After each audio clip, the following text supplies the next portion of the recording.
నన్ను మరి విషయం చేసినందుకు మీ ఛానల్కి మరీ నమస్కారం చేస్తుంది సార్. Thank you sir.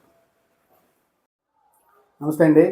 ఈరోజు మనం కల్లూరు నూతనంగా మున్సిపల్ కార్పొరేషన్ కావటం చాలా శుభపరిణామం.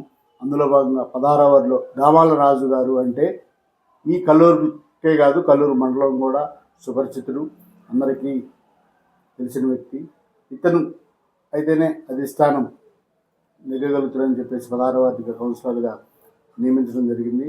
అదే తరువుగా మనం ఈరోజు సత్యనారాయణ టీవీ ద్వారా మన దామరాజు గారు విధి విధానాలు తెలుసుకుందాం.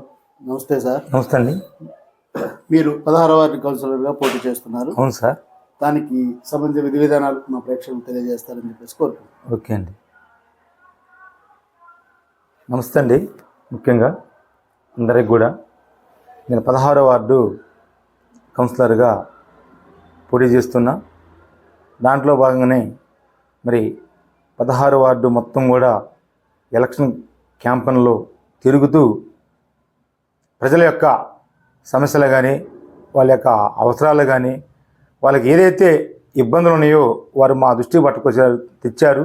దరిదాపుగా వాటినన్నింటిని కూడా మేము చేసుకుంటూ వస్తున్నాం.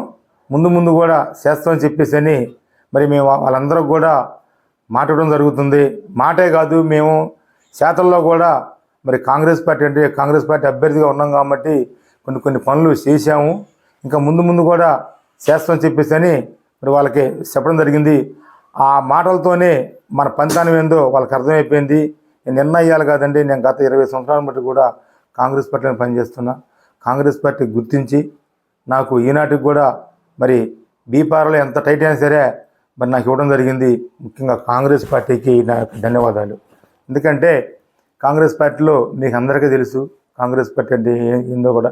ఎవరికి సేవ చేస్తే వాళ్ళకి గుర్తించి మరి బీపారం ఇవ్వడం జరిగింది. అదేవిధంగా బీపారం అని చెప్పేసి అని మనం ఏం ఇది కాకుండా మరి ప్రజల్లోకి వెళ్ళి ప్రజలకు సొచ్చుకుపోయి ప్రజలకే మౌలిక సదుపాయాలు ఏవైతే ఉన్నాయో వాటినన్నింటిని కూడా చేస్తామని చెప్పేసి హామీ ఇవ్వడం జరుగుతుంది. నమస్తే.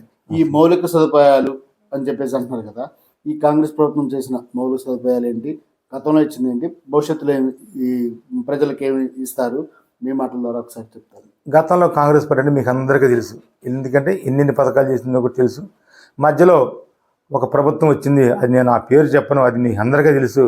ఆ ప్రభుత్వం ఏం చేసిందో కూడా ప్రజలు దాన్ని గమనించి 10 సంవత్సరాలు ఇబ్బంది పడి ఆ కష్టాలు మొత్తం కూడా అనుభవించి నీళ్ళు అన్నారు, నిధులు అన్నారు, నియామకాలు అన్నారు, అవన్నీ కూడా ఏమి సక్రమంగా జరగకపోవటం వల్ల ఆ ప్రభుత్వాన్ని పూర్తిగా పక్కన పెట్టి మరి మా యొక్క కాంగ్రెస్ పార్టీకి అవకాశం ఇచ్చారు.